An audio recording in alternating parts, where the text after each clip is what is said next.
I've been climbing my way through the sky, searching for answers that I'll never find, losing my breath as I fall, learning to fly, letting go of it all, learning to fly, letting go of it all.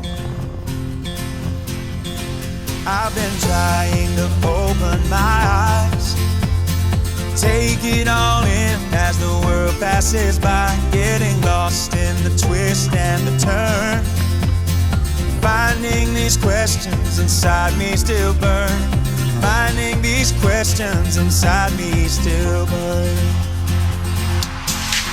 I'm gonna live like tomorrow never comes.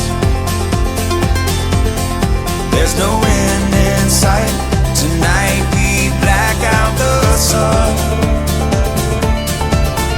Better hold on tight before you know it's gone, and live like tomorrow never comes.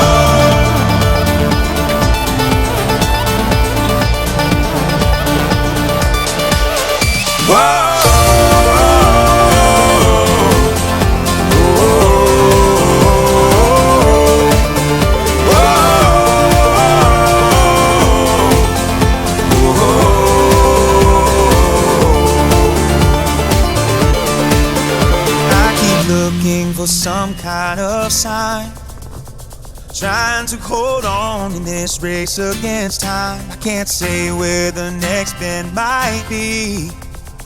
That is the beauty in life's mystery. That is the beauty in life's mystery.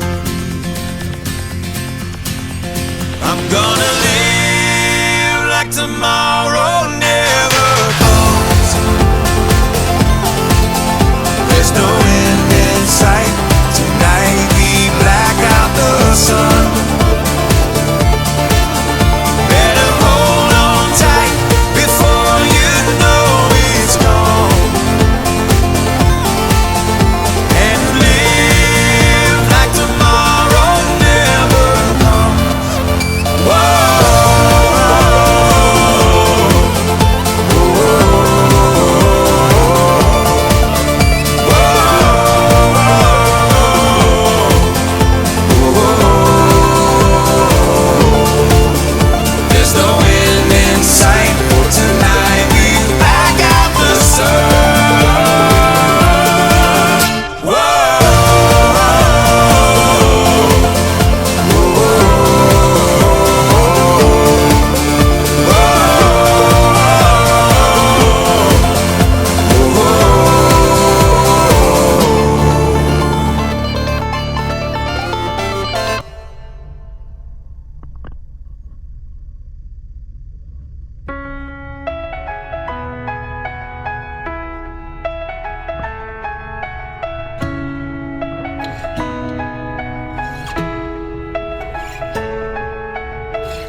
Like a hero, but I can't fly. No, you never crash if you don't try. Took it to the edge, now I know I'm never gonna live if you're too scared to die. Gonna disconnect from the hard wire. Time to raise a flag for the ceasefire. Staring down the hole inside me, looking in the mirror, making peace with the enemy.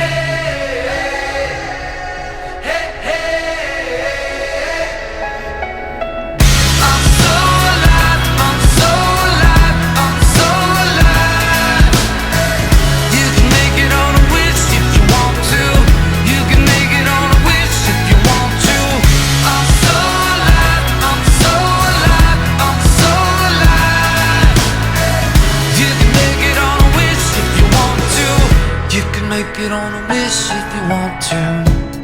Open up lock my heart like a shotgun, blinded by the light of a new sun. Get up, get up, get out and get done. For the first time I feel like someone, breaking down the walls in my own mind, keeping my faith for the bad times. Get up, stand like a champion. Take it to the world, gonna sing it like an anthem.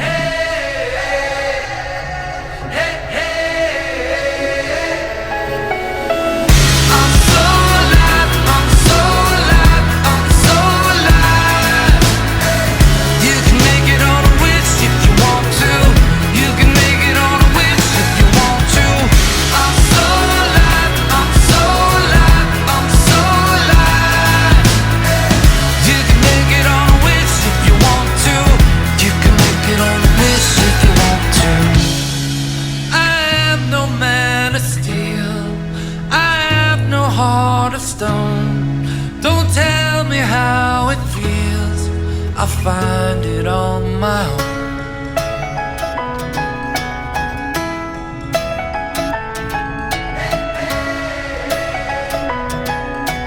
Never gonna live if you're too scared to die. I'm so alive, I'm so alive, I'm so alive. You can make it on a wish if you want to. You can make it on a wish if you want to. I'm so alive, I'm so alive, I'm so alive. You can make it on a wish if you want to. You can make it on a wish if you want to.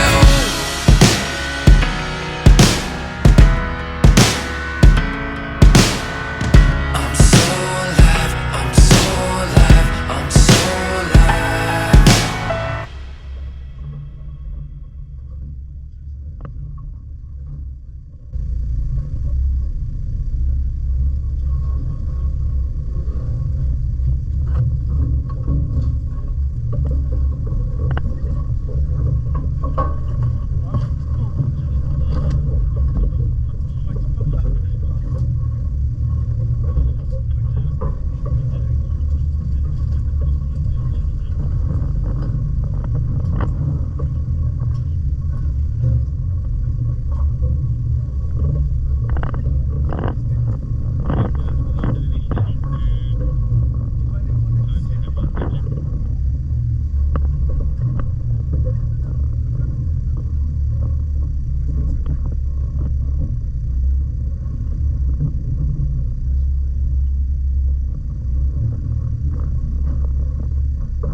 Can you guys see them from back there? I'm gonna try and go a little bit more forward, but there's a huge.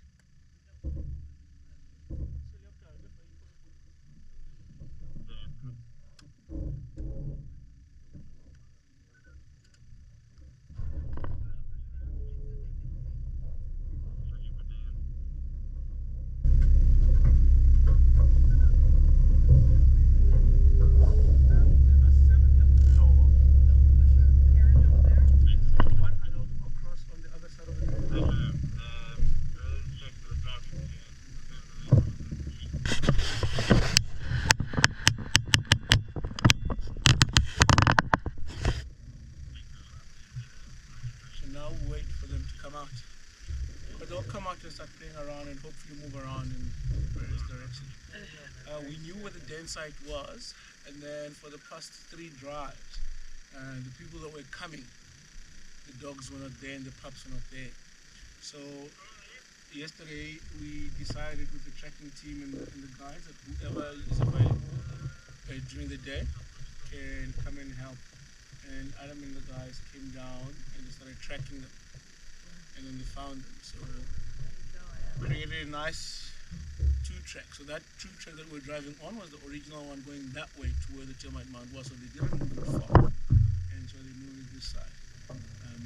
It's quite far from where the lodges are.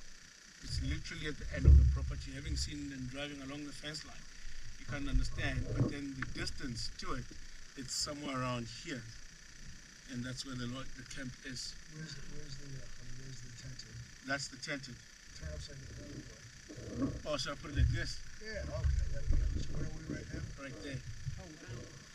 Okay, so it's southwest. Yeah, southwest. There's the Ngala tented, and where's the Ngala safari? Oh yes, now you understand what they're going through. Now they gotta, because wild dog dens are something very special that any property would like to have, because then it means that you almost guaranteed the sightings of these rare species. Because once they've denned, they'll settle in that one place and they'll leave the pups there and they'll go out and hunt and come back to regurgitate the food. But when the den is not there, wild dog chances are just mere chances. They're mere luck.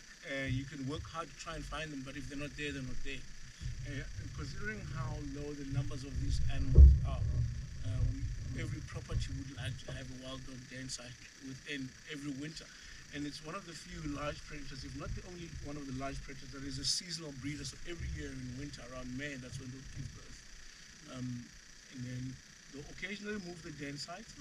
This pack in particular, this is now termite mound number 4 in 2 months. Because of lions, the first 2, and then I think now they just moved because maybe that one was a temporary place to keep the little pups while they were.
Regurgitating for the little pups.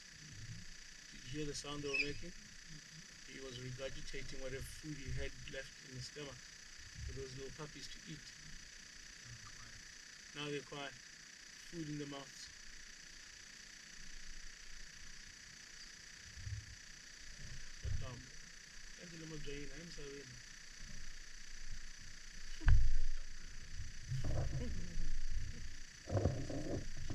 Now they've had milk from mom.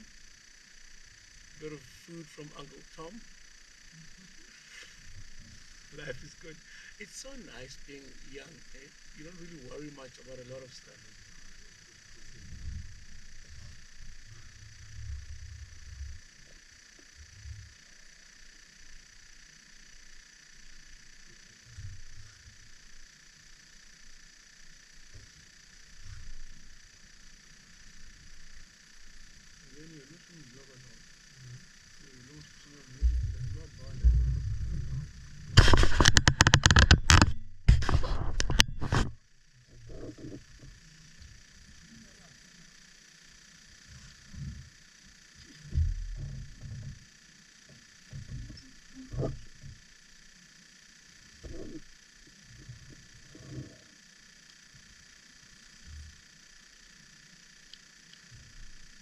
Actually, now we can try and get a head count of the little pups, eh? So there's still the 4 adults.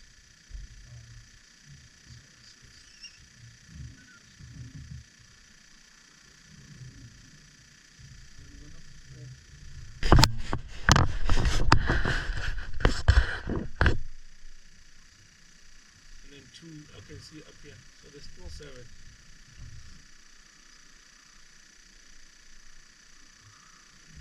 Did you see the strategy on the female when she was suckling them? She was standing up versus laying down comfortably to suckle them. There's a lot of competition for food. So when she lays down, it's difficult for the pups to get all access to the little tits that the mother has. So when she's standing, they can be able to all just suckle. And that one's belly is full, eh?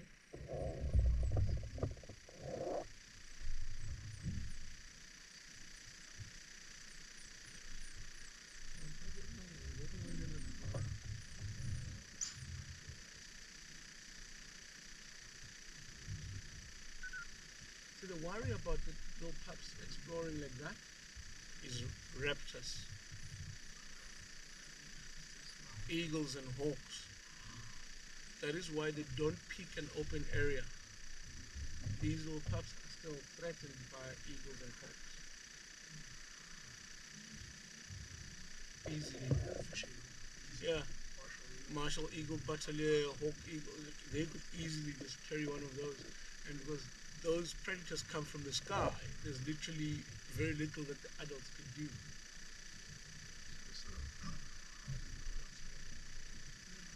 I do think they might have a radius kind of area or safety radius.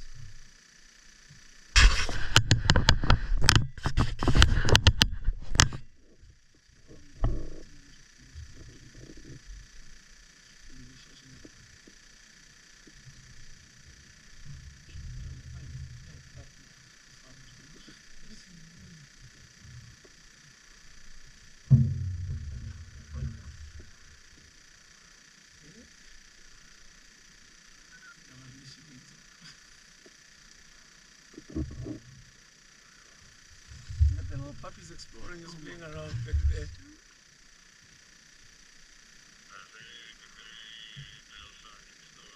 This is very nice because then if they had not gone on our property, we would not get to see them at all throughout the winter season because they would be where they're dining. But because they're here now, we might lose them for a while, but we still go out and look for them. Fortunately for us, they cannot go any further south because the fence is there. So, but they are close to the western boundary. They are on the southwestern corner of the property.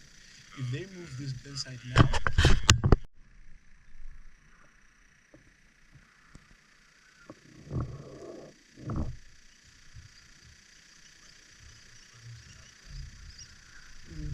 I can see them. See the white tails up there in the distance now.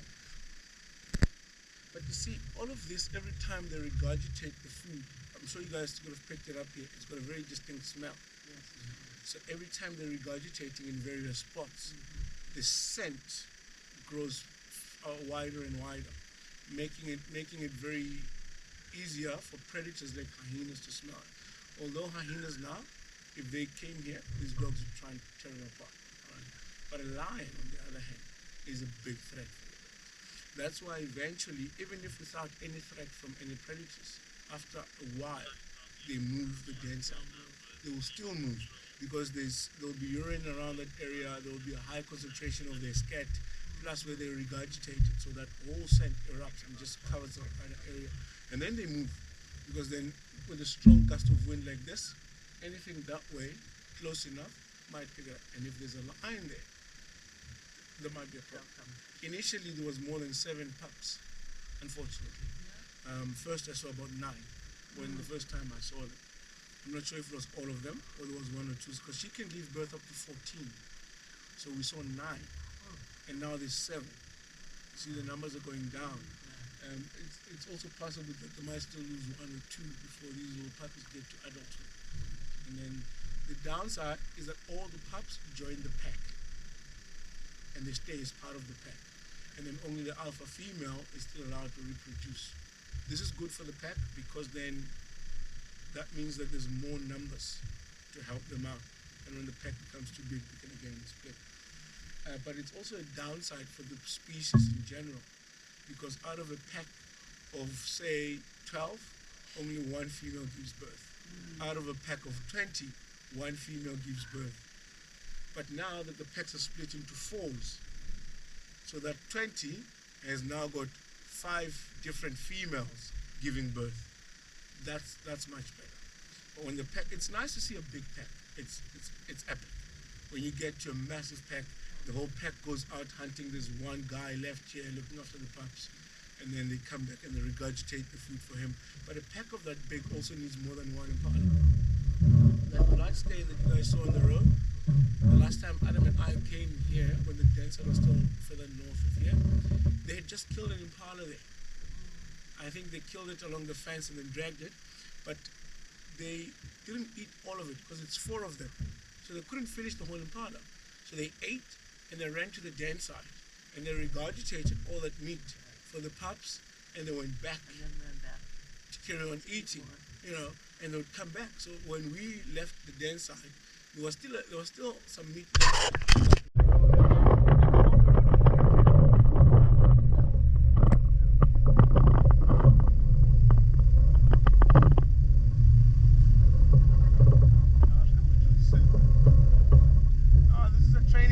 Can you see that? Yeah. How lucky is that vehicle there? Imagine if these dogs were right next to the tar road. Look at the speed that the guy just took off in. Wow. It's crap. It's a workout.